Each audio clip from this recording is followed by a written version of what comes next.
Hey everybody, Mo here, and today I'm bringing you guys a deck tech video on the Darius, Darius Hook combo aggro deck, however you want to look at it. This is to go in tandem with the VOD review I did the other day on the deck. I know in that video I said I'll get you the deck tech tomorrow. Life's been kind of crazy since then. I had the next day, that Thursday, was super duper busy, and then Friday and then the weekend and all that stuff. Yeah, so anyways, here's the deck tech. In the future, I think I'm going to do the deck tech first and then do the the VOD review after. That way in the deck tech, I can explain like how the deck works, the cards, the combos, all that type of stuff. So that way when we watch the VODs together and I do the VOD review, things might make a lot more sense or be easier to understand as to why I'm saying certain things, or easier to point out different small mistakes. And I'm not going to have to make the VOD review as long because I won't have to go over every single card in detail and reason. So yeah, that's why it's taking so long. Other thing, again, Winston, I don't know why he does this. The crate's not locked. I don't know why he's in there. Come here, Winston. He just hates me. I don't know. He likes making me look bad, I guess. But he's not locked in there. I didn't put him in there. This isn't a bit. He's just, I don't know. He just goes in there randomly and just happens to do it when I start my recordings. So yeah, let's get into it. So this is the VOD review on this is the deck tech on the Darius deck, in which I did the VOD review on. So let's do, sorry, one second. Gotta hide that overlay a little bit. Perfect. So this is the Darius deck, a deck I've been playing a lot recently the last couple of weeks. I played it top 16, the first tournament I ever played with it. I made top cut, and that was with only playing it for about 30 minutes before that. And by playing, I mean I have like literally 2 games on it before that. Made top 16 pretty dominantly. It did really well at the tournament before that in Rift Labs. And then just recently, Prismat won the 1K with it. There is a $1,000 Riftbound online tournament on TTS, and Prismat went ahead and won that. The finals was actually really cool. My testing group, I don't want to say my testing group, but the testing group I'm a part of is essentially me, Prismat, and Kuvira for the last few days leading up to this tournament. And I couldn't play because I had other obligations already. But Prismat and Kuvira were the 2 people I was testing with in our testing group, and they got first and second. So super sick. Prismat basically brought the Darius deck that we worked on the day before and decided it was probably the best deck to bring. And Kuvira didn't bring it, but that's because Kuvira had literally 0 games on Darius and did not feel comfortable enough on it, and knew that their mental would boom if they essentially had one unlucky game on Darius. Their mental would boom, and their whole tournament would be over. So they went with a set list that we scrimmed a whole bunch, and yeah, they got first and second. It was pretty sick. So this is the list we settled on. I think Prismat's list is actually slightly different. I actually have it here in a Discord that I will bring up. Let me see. Open tab, maybe? Open link? There you go. So this is the list. The difference, I think, is, yeah, he's on 1 duo and 1 Noxus Hopeful in the main. What did he cut? Oh, yeah, that's right. So he basically took out a duo and added a Noxus Hopeful in the main. It's totally fine. And then the sideboard, he put the second duo in the sideboard, kept 3rd Falling Star, and then essentially for the second Hopeful, put in a Troll Chant, which is, or not Troll Chant, I don't know what it's called, to Glory, which is actually an absurd tech, by the way. Like, if you ever get it, it is crazy tech, and no one ever plays around it, so it's a huge surprise factor. They're still on the 3rd Falling Star, which I'm not. I'm played on 2 Falling Star. The ratios in the deck felt really good, and then, of course, the 2...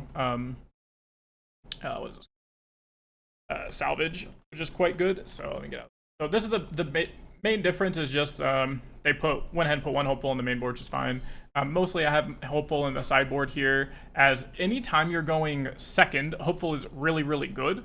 So I actually just kind of have it in as a go second card. I throw in 2 Hopeful and just like call it a day. I don't remember exactly what I take. I think I take out a Kaisa. Oh, maybe I take out the duo. I'm not sure. I'd have to go look at my sideboard guide, which I will be posting in my Discord, by the way. I will update the sideboard guide and put it in my Discord. So Exclamation Mark, or not Exclamation Mark Discord, I'm not streaming. Holy brain rot, man. If you look in the description below, I'll have a link to my Discord, and you can go in there. There will be a channel called sideboard guides, and it basically just tells you the ratios I take in and out for my sideboard guide. So it'll say, like, against Kaisa, you bring in 2 back-to-back and 2 Noxus Hopefuls, and you take out 2 Falling Stars, 2 Cleaves, or 2 Falling Stars, 2 Kaisas, 2 Falling, stuff like that. And it's really helpful for you if you're just picking up the deck, don't fully know how to how to sideboard for it, how any of that type of stuff, the specific cards, we're gonna go over it. So first thing real quick, before I know real quick, we're already 5 minutes into the video, the breakdown, this is going to be a long video. It's going to be a long deck tech video. I don't know how long. It could only be 15 minutes. It could be 20. It could be 40 minutes. But the point of these deck guides and deck techs, and the way I'm going to do it, because the point of my channel and what I enjoy doing is going extremely in-depth into things for competitive reasons and helping people become better as competitive players in Riftbound. So this is not really intended to be a casual video. None of my videos are intended to be casual. That's why they run long. That's why I go super in-depth in them. Even my VOD review was a singular match. It was 2 games, and I think that video was almost like 45 minutes, 50 minutes long or something. So these are going to be long videos. The TLDR will be at the very end of the video, where I essentially just go, okay, the TLDR, play the deck like this, do this. So if you just simply wanted to pick up Darius to take it to a weekly or play with a friend, and you want to know how the deck works, essentially how it functions, the main combos or anything like that of decks, just skip to the very end. There will be chapters in the YouTube video, so click on that chapter that just says TLDR, and it'll explain it to you. But for the rest of us that are super sweaty, and maybe you throw this on in the background or something, I'm going to name all the cards. I won't just say this card, this card, this card. I'll do the name of the card, talk about the name of the card. So that way this is something you can throw on in some headset, throw on while you're driving, while you're doing housework, homework, anything like that, and still be able to get value out of it. And it's going to go really in depth. I'm going to try and not miss anything, so that way get you essentially ready enough to where you could pick this deck up with the help of my knowledge, and then play in the weekly happening and be able to top cut, or at least have a positive record or do well, you know. Or at least if it doesn't go well, it's not necessarily the deck's fault or piloting, you know, deck errors. I'm going to try and make it as easy for you as possible. So starters, very easy. We'll go top to bottom here. So Darius, Hand of Noxus, the legend. The legend says, you know, tap reaction, Legion effect, add 1 mana. So once you play your first card for the turn, you can tap Darius. It will give you 1 energy for the turn. So it's effectively energy ramp. It lets you play 2 2-drops on turn 2, which is one of the most powerful things to get into. We'll get into curves as a different point in this video, but just some quick things that it does is it lets you play 2 2-drops on turn 2. If you have a seal on turn 1, it allows you to play seal on turn 1. Now you have 3 mana, so you can do things like seal into Vanguard Captain, which is crazy. Going second with 4 mana. So for example, if you go second and are playing on the battlefield, that gives everybody 1 additional mana, whether you put that in your deck or the opponent puts it in their deck. You can actually play a turn 1 Darius, because again, you can go sealed turn 1. That's going to give you 1 additional mana to what you have, so you now have 5 mana on a turn 1 play, and you can just play a Darius turn 1, and that enters ready and attacks and conquers a battlefield, which is quite sick. A lot of crazy stuff you can do. The big reason why he's important for this 1 mana is, 1, he's in aggressive colors. He's in yellow and red, which I'll go over in a second. He's in aggressive colors, so a lot of your cards are actually fairly cheap. If you look at the the energy curve on our deck, most of our deck kind of is at 3 energy. So 2 and 3 energy makes up 10, 20, 10 and 11. So 21 out of our 39 card deck essentially is 2 or 3 cost. And that's not including, you know, the 1 cost and the 3 cost we have. So that's very, very good if you ask me. We are going to have over half of our deck stop at 3 cost. And then the cards that cost 4 or 5 or 6 are most of the time not actually that cost, because we're cheating it out with the bread and butter card, Baited Hook, which is something I'll go over. It'll be the first card I go over as far as cards go, and it will be more clear as to why our aggro deck is playing so many 4-cost cards, 5-cost cards, and, you know, even 6-cost cards here. You see we're playing 2 6-cost cards. That's your top end in stratagem. It's because our Baited Hook card cheats them out. We're actually cheating mana to play those, and it oftentimes costs 1 mana, 1 energy, sorry, and you have to recycle a rune. So 1 energy, recycle a rune, and then you can play a 5 energy Draven for free, or play a cheat in a Vayne or something like that off the top of your deck. So we'll go over how that works. So that's a great synergy with Darius, because he happens to give you 1 energy. So if you play 1 card during your turn, you can then tap Darius to give you the 1 energy needed to pay for Hook. So you will effectively always have Hook mana available when playing Darius, while also playing on curve, which is kind of just absurd. One of the downsides to Hook is supposed to be, hey, you kind of have to play behind curve a little bit. For example, if you have exactly 4 energy this turn, you can't play a 4-drop, which is going to be a bigger, better unit, and activate the Hook. You're supposed to only be able to play a 3 energy unit and then use that 1 energy left to upgrade into an expensive unit or anything like that. But Darius gets to bypass that thanks to his legend ability by just giving him 1 mana. And as we saw with Kaisa dominating for a couple weeks, free resources, free energy, free power, very good. So it makes a lot of sense to me that the Darius aggro legend and the aggro colors that gives you free energy to play more aggro stuff early is very good. Next, we'll go over the color combination yellow and red. What are you wanting to be doing in these colors is typically aggressive stuff. Yellow does have some control-y stuff. Red does have some super late game grindy stuff because we have Volibear. But for the most part, both of these colors can also be used to play very aggressively, as we see with things like Victor and things like Annie and Jinx. All of these cards use red or yellow to be extremely aggressive. So what this Darius deck does, as you can see again by the energy curve stopping at 2 and 3 effectively, is it spams out a bunch of units. It's kind of, I call it swarm aggro, and then it combos really well with this baited Hook card by cheating out these 4 and 5 cost units most of the time. You're not actually playing or paying 4 energy and 2 power for the Spectral Mage, and a lot of the time you're simply paying 1 energy and 1 power to cheat this into play from the top 5 cards of your deck. So that's why you are still an aggro deck, even though you are playing so much top end tier. You're playing 3 Dravens, 3 Dravens, 3 Matrons, and then like 2 Kaisa, 2 Vayne, 2 Grand Stratagem, all this type of stuff, because your deck is so cheap really, and it doesn't actually cost that much power to play all of your cards, that you can even get to the late games where you are casting Stratagem really easily, where you are having to cast a Spectral Matron for the full power cost easily, the Dravens, all the stuff, the Darius combos where you need to play multiple cards to make him work. You will get to that mana very easily, not have to worry about it, because your cheap your cheap units don't cost power, except for Vanguard Captain, but it's worth it.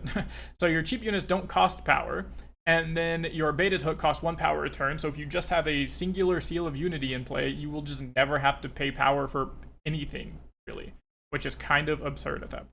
So we are this yellow-red aggressive deck, plays with cheap aggressive units, plays Cleaves, Hidden Blades, like all of these nice cheap aggressive cards. We play Falling Star because it's a nice cheap card, and again, we're not really taxed by power that much because of the way our deck functions, which I'll get into. So it makes it really easy to play this in your aggro-style deck compared to playing it in something like Jinx or Annie, where you actually do need your power and you do need to make it up to a certain threshold before you can start doing crazy combos. The energy split, the rune split, so I'm on 7-5, so I'm on 7 order, so 7 yellow, and 5 Angie, so 5 red.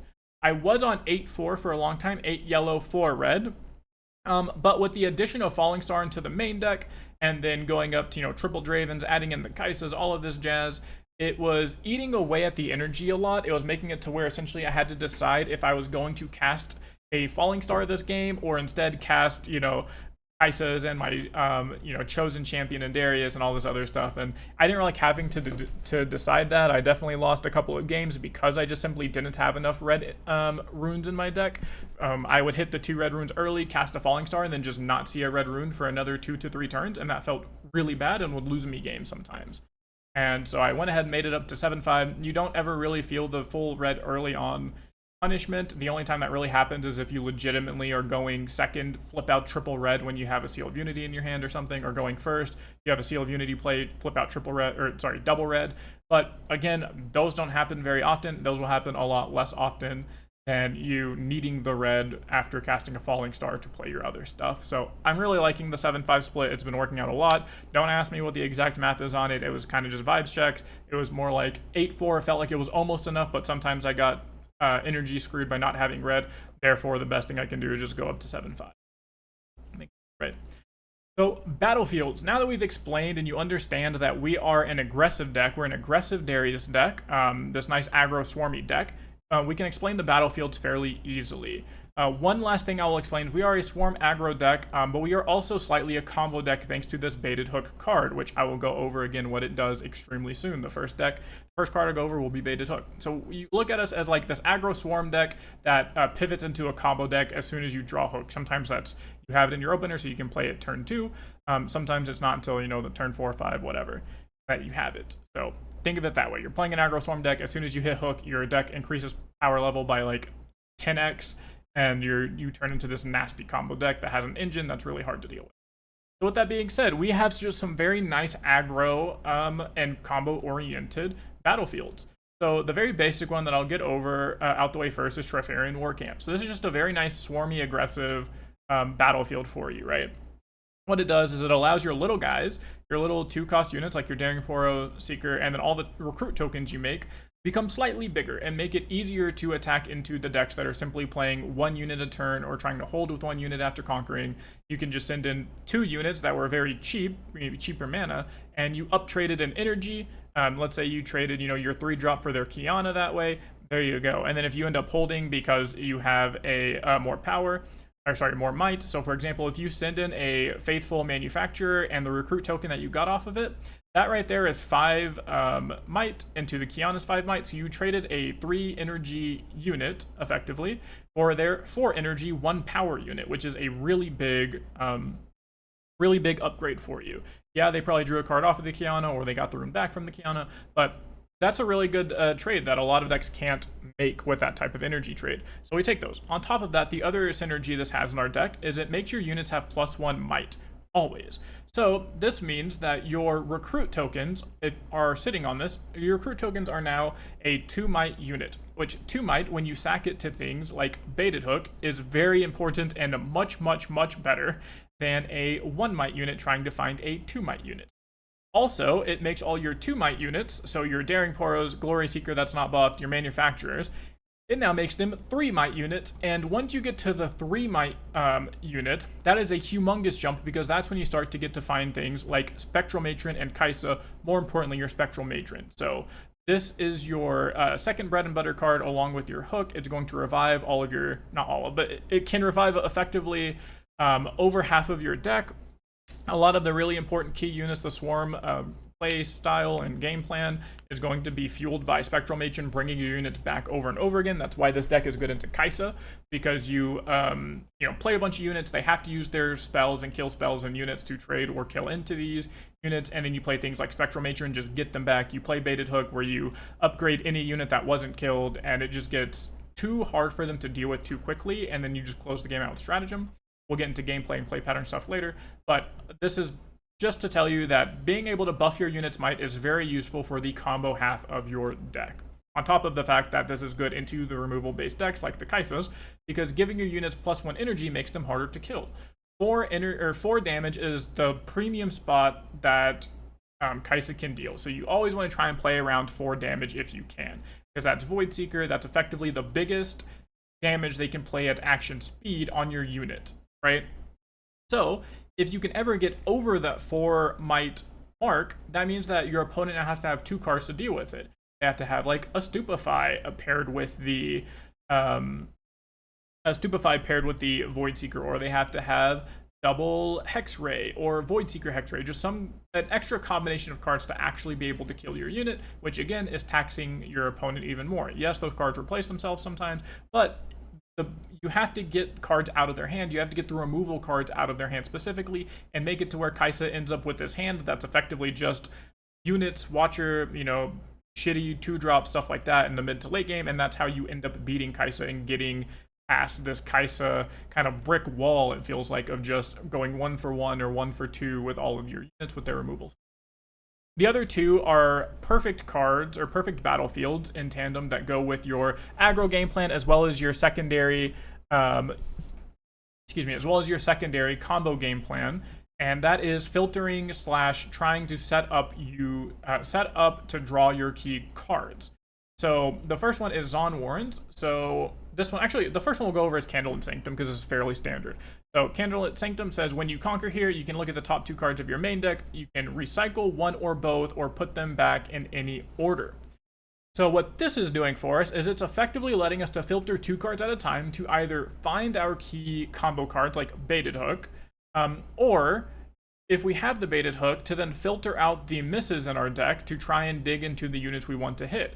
So let's say you have the Baited Hook out, you're going to look at the top 5 units of your deck, and let's say you really need a Draven specifically because you need the big unit, or you really need the Vanguard Captain specifically because you have a Matron in your hand, so you need to start building up a board. What this allows you to do is look at the top 2 cards of your deck and say, oh, neither of these 2 cards are the Draven I need. Neither of these 2 cards are the Vanguard Captain I need. So you can now put both of those cards on the bottom of your deck, and now you have an additional, essentially, 2-card look for your baited hook. So instead of looking at 5 cards when you baited hook, you're kind of looking at 7 cards, and your odds go up tremendously whenever you're trying to hit something specific on your baited hook, especially after your first baited hook. The math gets absurd for you hitting exactly what you need to. And so that's why we play that. And then the third battlefield I decided to play is the Zon Warrens. This one was, shout out to Kuvira, I think was the first person to suggest it. I think we were in a call together when we realized that Arena's Greatest isn't actually that good, and it's a very good litmus test for how good your deck actually is.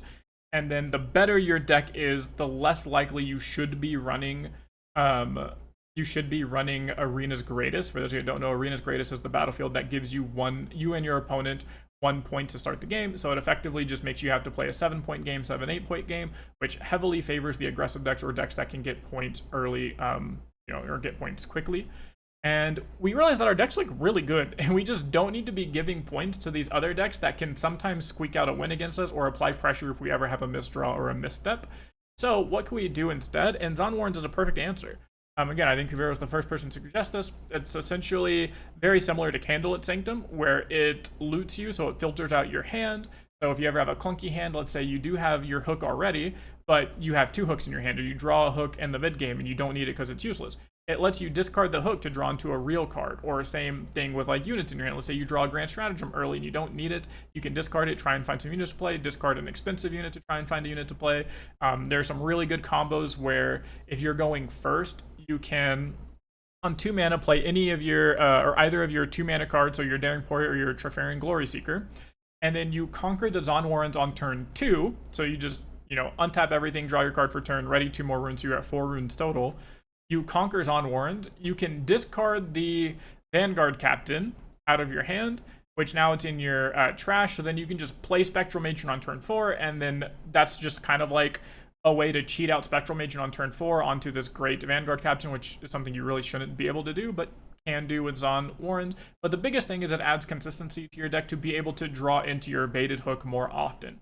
So if you don't open your baited hook, you have about a 45% chance to have baited hook.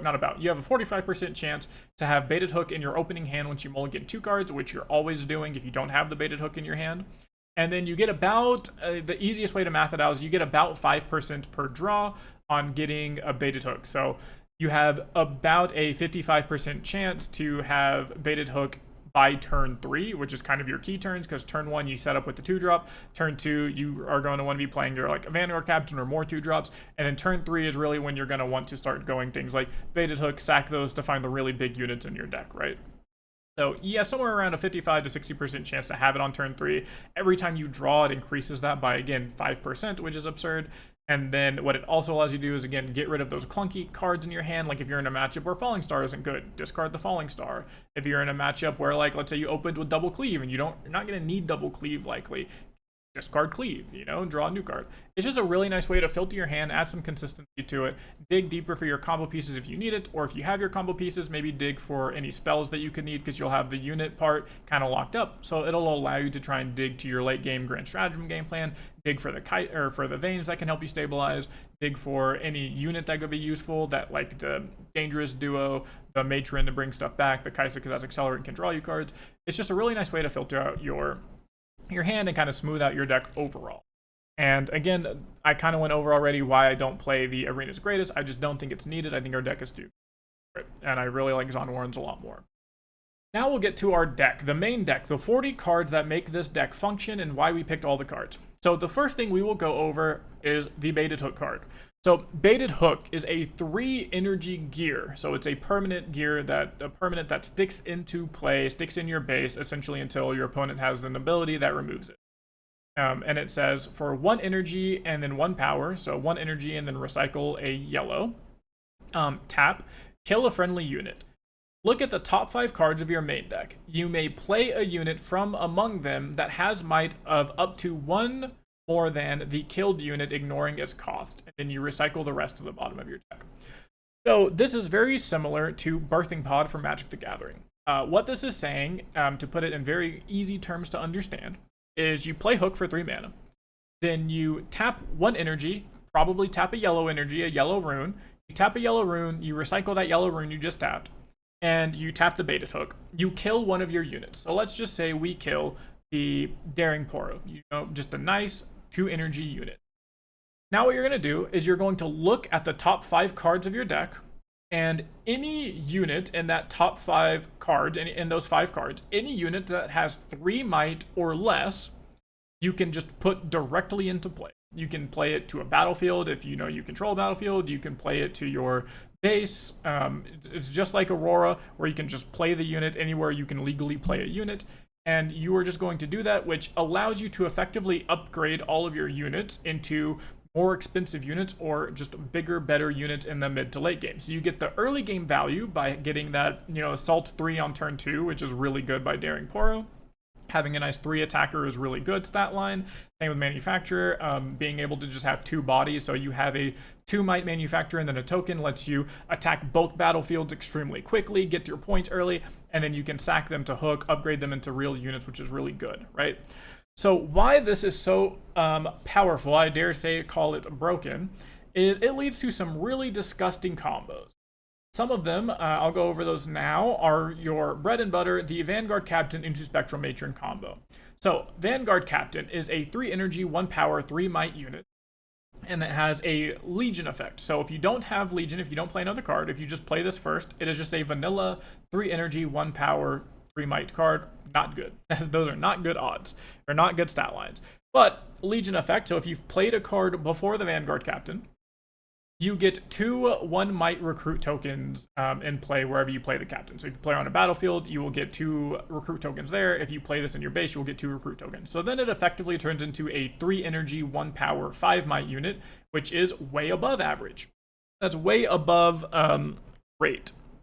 So the better thing about it, though, in our deck specifically, is instead of it just being a 3 energy, 5 might unit, it's actually, split up between 3 separate units, which is really good for things like our baited hook, and it's good for things like our Trifarian War Camp and our aggressive game plan of attacking multiple battlefields a turn. Because if you send a recruit token to a battlefield, your opponent isn't going to want to use a removal spell on that unit. Whereas if you sent a 5 might unit, Kai'Sa will very gladly say, okay, cool, here's a Stupefy and a Void Seeker, kill your unit, and then I replace both my cards.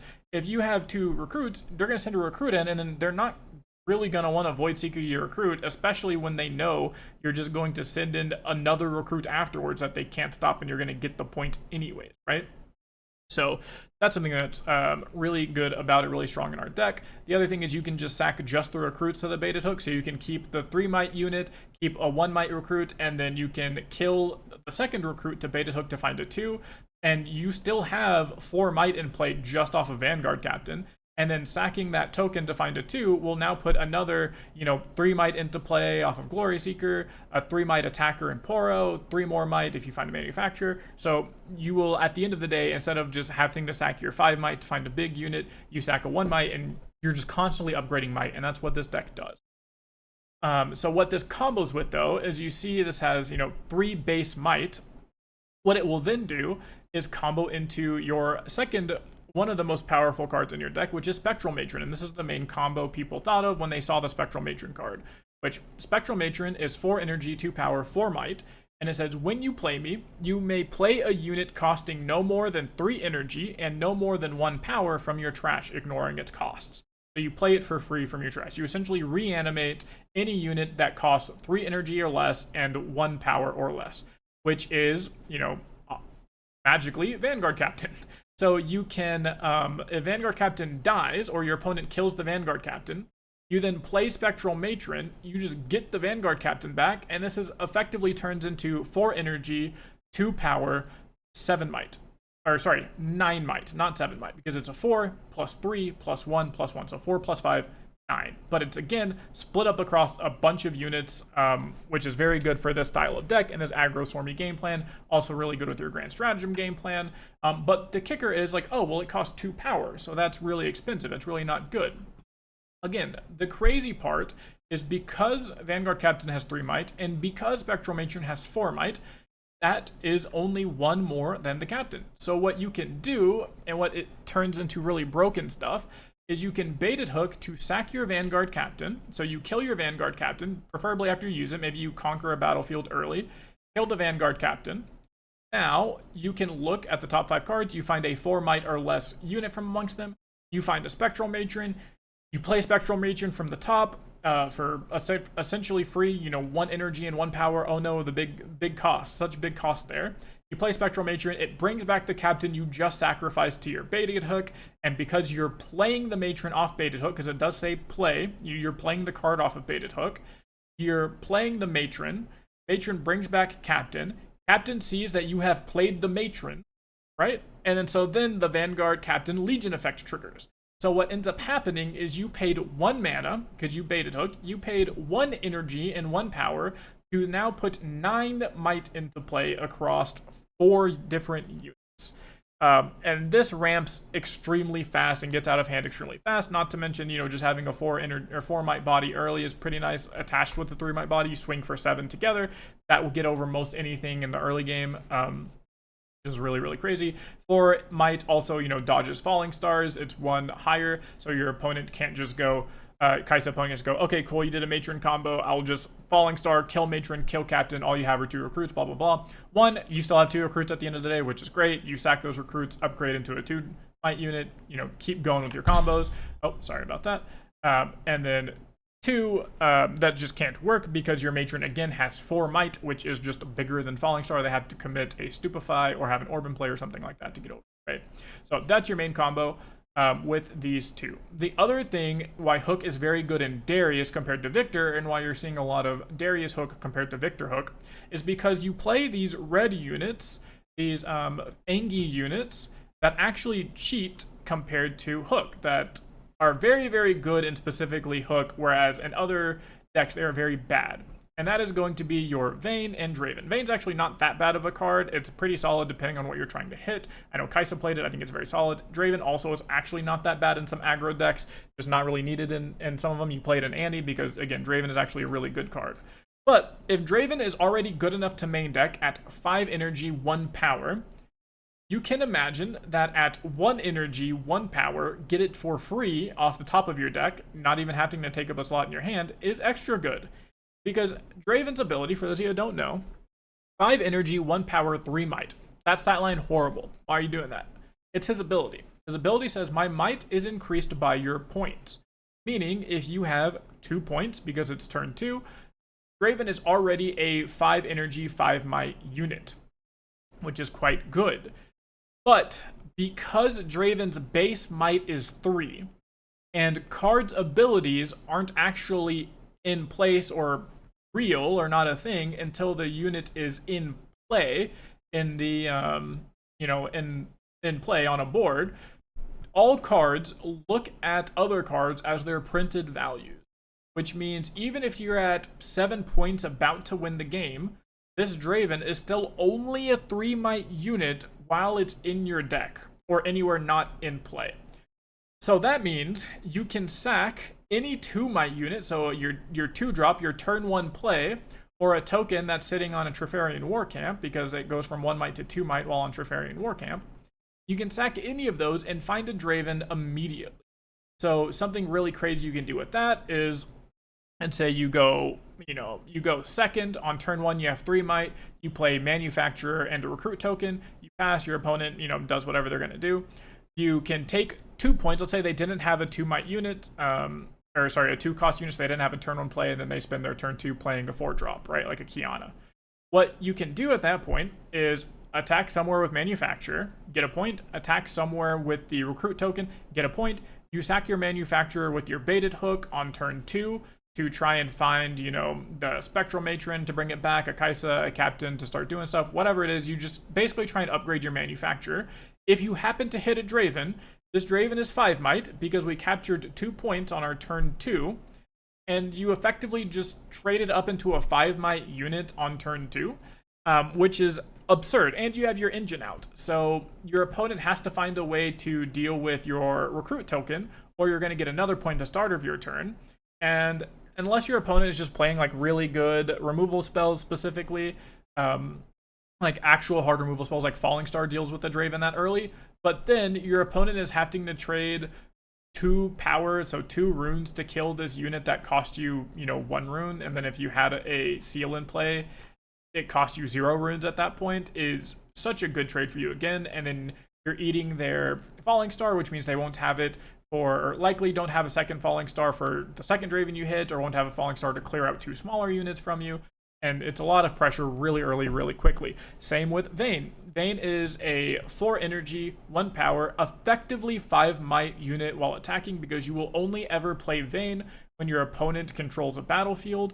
So she will enter ready, so has accelerate, and then when she attacks, she will have 5 might, which is just really hard to kill at that point. Or if you can kill it or have to deal with it, you're having to spend the energy and resources to deal with a 5 might unit instead of just a 2 might unit, because you should never be able to interact with Vayne at 2 mana, really. And what this means, though, is, again, she has Assault 3, so this is another keyword tacked onto a low base might.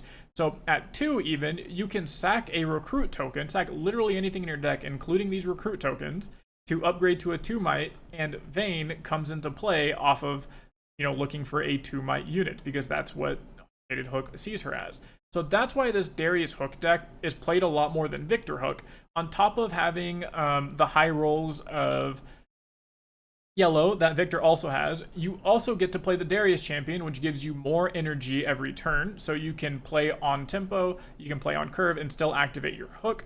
You can be extra aggressive by having extra mana, just like, Victor says, oh, if you go second and have 3 mana, you can play a 2-cost unit and then a token. Darius says, okay, if you go second, you can play 2 2-cost units, and that's just much better than playing a 2-cost unit and a token, right?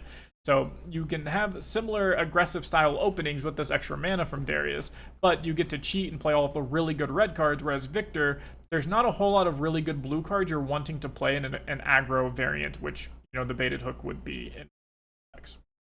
So that's kind of why you play the deck. That's the basics of Baited Hook and what it does. It upgrades all your units. Those are some of the combos we'll talk about, or I'll go over. So now I'll just go over each of the cards, and this part will go fairly fast because some of them is very self-explanatory, or the reasoning is very simple. Start with Darius, for example. I'm playing red Darius over yellow Darius as your chosen champion. 1, because you have to have a chosen champion. You have to have a Darius in your deck. And 2, I don't think yellow Darius is that good. We aren't often swarmy enough to have yellow Darius be good enough.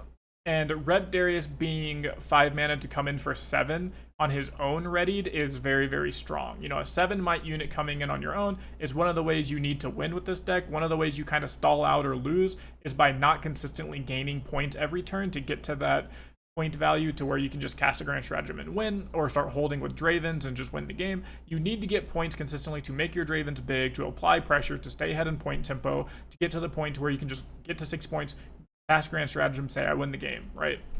So that's something Darius, red Darius works really good at. Next, we'll go over Seal. So you're on 3 Seal. Seal is effectively a 2-cost unit in this deck. When you look here, you say, oh, we're an aggro deck, but we only have 6 2-costs.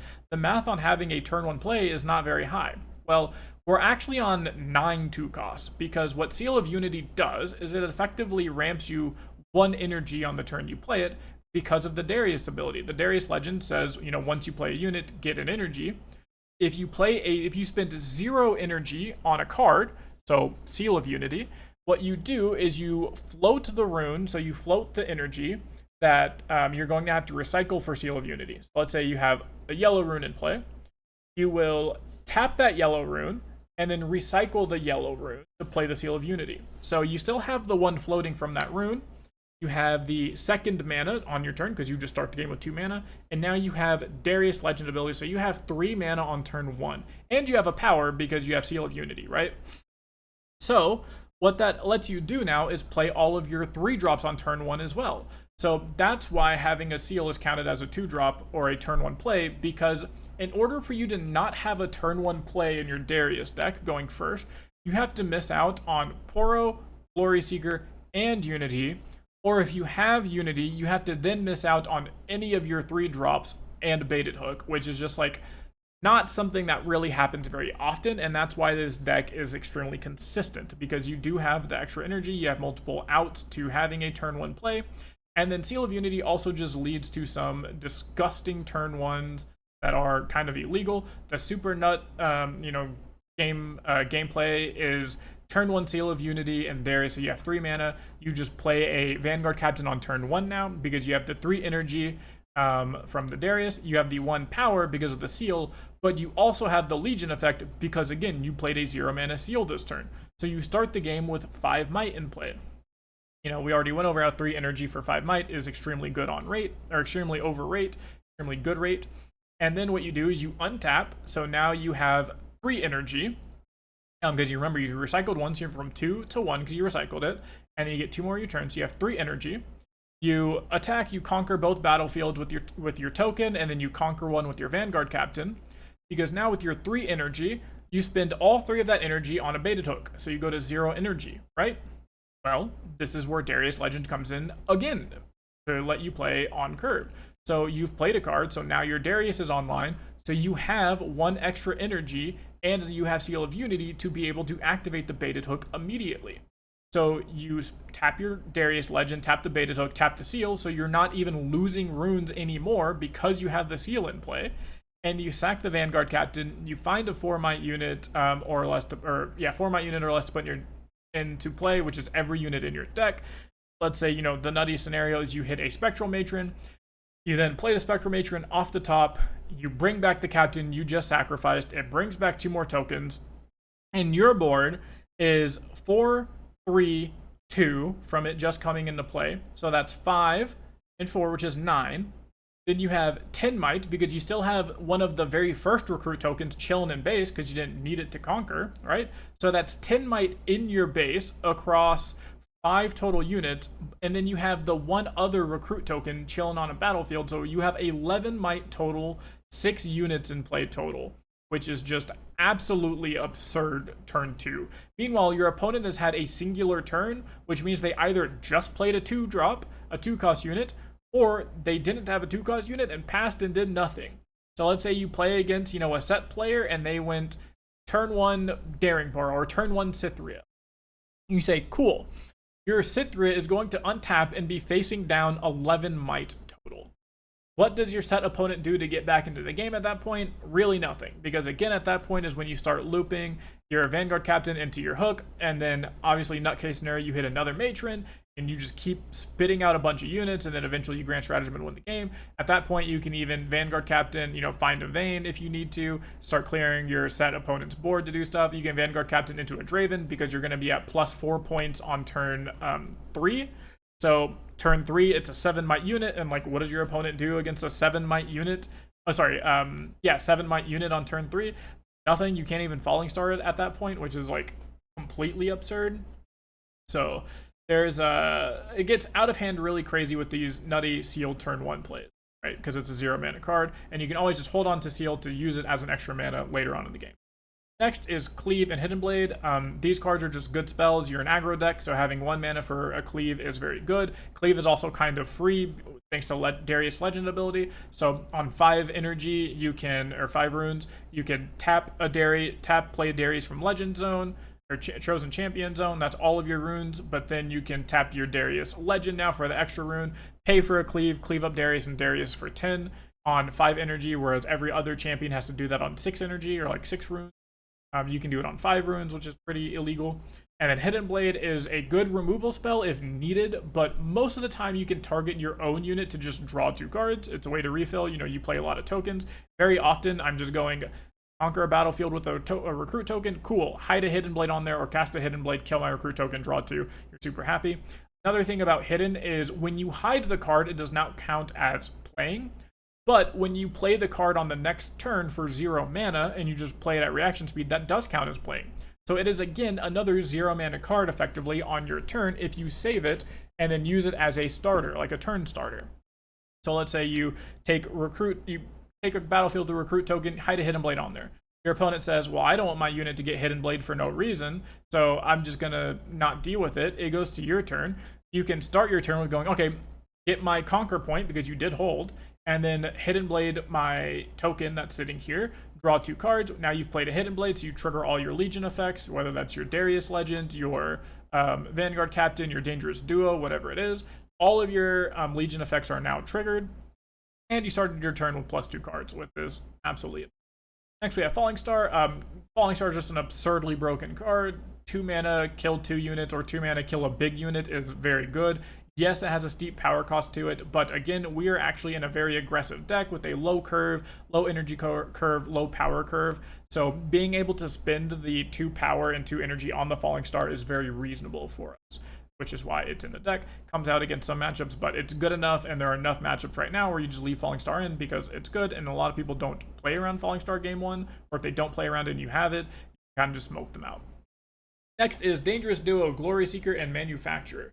So all of these units are essentially just standard normal aggro units that we're playing. Faithful is less standard in aggro, but really good in us because, again, we are making a recruit token, so you are making multiple units and play off of 1 card, which is very good for your Baited Hook. It's very good for your Grand Stratagem. It's good for your buff spells like Cleave and Dangerous Duo, so you can buff up the recruit token to 4, swing in recruit token to trade with your opponent, and then if they have to use a spell or something to stop that, token from killing their unit that's holding, at least they had to use it on a token that you essentially got for free, and they're not using it on a real card or a bigger card, and you can be pretty happy about that to force that stuff out. Or it just gets the work done.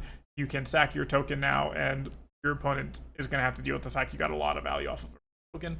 Glory Seeker, 2 mana 2, is on rate, and then has Legion effect where you can buff it and it gets played. Poro, again, 2 mana 2, that has an effect that makes it a 3. Very good. All of these cards are essentially on rate or above rate, being a 2 mana 3. For their effects. And then the really nutty part is, again, going first on turn 2, you have 3 mana or 3 runes, and then you have 4 mana with your Darius Legend, so you can play Daring Poro as your first action, go down to 1 rune, but then have Darius effect, and then play Glory Seeker as your second action, and now you effectively have 2 3-might units at the start of the game because Daring Poro is a 3-might when attacking. Glory Seeker just is 3 mights now because it's buffed. It also gives you buff synergies for things like the Call to Glory that we saw in Prismatic decks. Anytime you play against a set and they play that battlefield that says like remove a buff to draw a card, this is just a way to draw a card. You don't care about this unit going down to 2 might. That's perfectly fine. I would much rather just draw a card and have it replace itself, which is kind of silly. Then Baited Hook, we went over that. Dangerous Duo is kind of in the works with Vayne, where it's in here specifically for the set matchup. It helps a little with the Kaisa matchup because of the Legion effect giving 2 might just period. It's not like a trigger. Or sorry, it is a trigger, but it's not like a trigger for any specific timing, like, oh, you only get 2 might while attacking, or 2 might while defending, or 2 might here, 2 might there, It's just like you have +2 might, so it makes it harder for your opponents to kill it. With any sort of removal spell, they now have to add in additional cards to remove it, while you still developed a 3 might unit at the very worst. Still, fairly good. And this is really, really important in the set matchup, where in the set matchup, they can easily play, a 4 might or a 5 might unit fairly quickly, thanks to the amount of buffs they have. Kiana is just a turn 2 4 might unit. If they buff it, it's a turn 2 5 might unit, or usually that would be like a turn 3 5 might unit. It can be kind of hard to get around with all of your small guys. But what Dangerous Duo does is it allows you to play things like, you have your Poro, you play a card, you duo, you buff your Poro +2, so now this is effectively a 5 might Poro coming in, which can now trade with your Kiana 1-for-1, force out some amount of combat tricks, force your set opponent to save the Kiana, however they want to do it. It also pairs really well with Vayne. It now makes Vayne a 7 might attacker, which is absolutely absurd. So the crazy combos with Duo is you play a bait, or you activate Baited Hook, you sack something, you get a Vayne into play. Again, that counts as playing, so you spent 1 energy to play off a Baited Hook. That will trigger all of your Legion effects. You then play Dangerous Duo out of your hand, you target your Vayne. The Vayne goes, +2 might, so it's a 4 might. It attacks, becomes a 7 might, and that 7 might gets over, orange set. It gets over orange set plus a Call to Glory if they have to use the orange set buff, It gets over Kiana at 4 plus Call to Glory. It gets over just like a buffed Kiana plus, it gets over like Master Yi stuff. It kind of counters the Master Yi legend ability by just saying, okay, You're giving +2 might while defending. I'm giving +2 might to my attacker, so it cancels that out for a turn. It's just a very, very strong card into these decks that you're wanting to attack into big holding units for. Very useful. Against some decks, it just comes out, but against those decks where you are wanting to attack well into them, Dangerous Duo is going to be very good into that. We went over Matron, Spectral, we went over Draven. Last two cards we'll go over is Kaisa and Grand Stratagem. Grand Stratagem I'll go over first because it's very simple. We play a Swarm deck. We play a lot of units. Grand Stratagem is not a balanced card. In the same way that Watcher says, hey, if you're at 6 points in your Kaisa deck, play Watcher and then go in and get the last 2 points you need. Grand Stratagem is the same thing. It's Grand Stratagem. He goes, okay, you got to 6 points. Congratulations, you've won the game. Because what you're going to do is Grand Stratagem a board of like 3 to 4 units at least, you know, and 3 to 4 units at least. This is going to be 15 to 20 might given to those units. And no deck can deal with that. Like, there's just not a deck that can really deal with a 3 to 4 wide Grand Stratagem turn. Often decks don't play around it because they can't. They'll just say like, hey, if they have Grand Stratagem, I lose. Cool. The only decks that can like actively and consistently plan around Grand Stratagem math are other Grand Stratagem decks because it's an action, so they can play it on defense turns if they need to. Right? And the other card is Kaisa. So Kaisa is just a nice consistency key. It's a bigger unit. It draws you cards, which can be crazy. If you sack a 3 off of Vanguard Captain or Duo or any 3, you don't hit Matron, you actually start to kind of downgrade very often. Once you sack a 3 might unit, the only actual upgrades you will find in the deck were Matron and Draven and Vayne, depending on the matchup. But you really only had 2 hits. So what adding Kaisa did was give you another hit, and you can pay accelerate costs when you play her. Because it says, you know, you may pay this as an additional cost to have it enter when you play the unit. So because Baited Hook is playing the Kaisa, if you have a Fury rune untapped, you can tap that Fury rune, recycle that Fury rune, and have Kaisa come in accelerated. And now you can just accelerate in, conquer, and it's really nice to be able to have those accelerate units might off the top when your opponent isn't expecting it, or you just really need it to start taking over because they tapped out. You know, let's say they had to spend a lot of energy to kill your Draven or to take over a combat or a board that you were holding really well, so you're completely tapped out. Now's the time you really need an accelerate unit. Boom, you have Kaisa. It's an accelerate unit for you.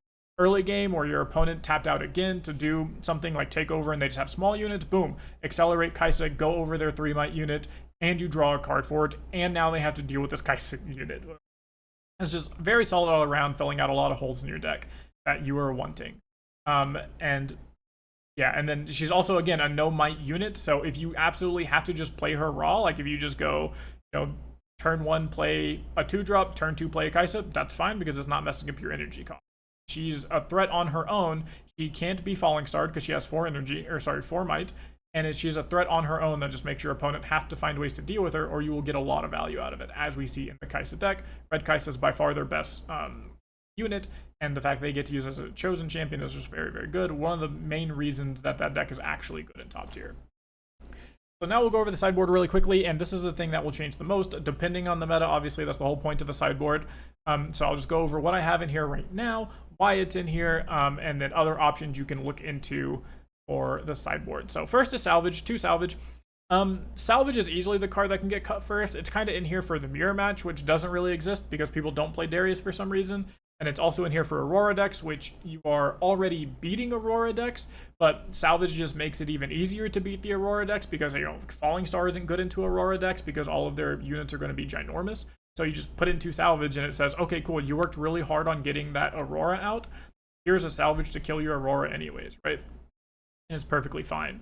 Next is Back-to-Back. Back-to-Back and Noxus Hopeful are both for the Kaisa matchup. They're both good into Kaisa. Back-to-Back is specifically for the Kaisa matchup. The math on Back-to-Back messing up a Kaisa removal spell absolutely blows them out of the water. Most of the time, and this is with most decks, but specifically with aggro decks into Kaisa, if you can make the Kaisa opponent stumble once or disrupt them 1 turn, you will usually run away with the game because the tempo loss from that 1 turn that they had to, that they got blown out of, is going to be enough for you to score those last point or last 2 points or get to the 6 points to where the Grand Stratagem card really messes them up, right? That you need. And that's what Back-to-Back does. Is Back-to-Back, you have to hold 3 mana open, So it's not like, a turn 1 play or turn 2 play. And a lot of people say, like, hey, well, isn't holding open 3 mana like really telegraphed and really hard to do? And the answer is, it's really telegraphed, sure. It's not the hardest to do because your units are so cheap. On 5 energy, you can just play a 2-cost unit, tap your Darius Legend to activate your Baited Hook, and then boom, you still have 3 energy to cast your back-to-back if you need to. And it being super telegraphed is actually really good for you sometimes, especially if your opponent knows you're on back-to-back and they're playing Kaisa. If they go to do something like Acathian Rain or Falling Star or cast a spell, or if they're a good player, they're going to have to take into account that back-to-back and think, okay, if I don't play around back-to-back and they have it, do I lose the game on the spot? Most good players won't do that, and if you have the back-to-back, you will just smoke them for the reasons already stated. Good players will look at that, and if they play around the back-to-back, they're just losing out on value, and you don't even have to cast the back-to-back, or if you're bluffing and you don't have it, then you just get extra value out of it. Maybe you keep, something as small as like, oh, you kept 1 recruit unit alive. Well, 1 recruit unit is effectively 6 might when you play Grand Stratagem. Like, that's plus 5 might. That's really good. And then if they don't take into account for those types of things, again, all you need is to be able to blow them out 1 time. If they go to Falling Star 2 of your units and you back-to-back and neither of those units die, they are in a lot of trouble. If they go to Acacia Rain and kill off your Draven and your Matron and then some tokens, and you say, okay, cool, back-to-back Draven and Matron, you killed, effectively 1 to 2 tokens, then like, that's also really bad because they just spent their entire turn, had to recycle 2 runes, and you still at the end of the day had, a pretty big Draven, probably like a 6 might Draven, let's say, and then you still have your Matron. So you still have a 6 might Draven, a 4 might Matron, and then sure, you lost 2 tokens.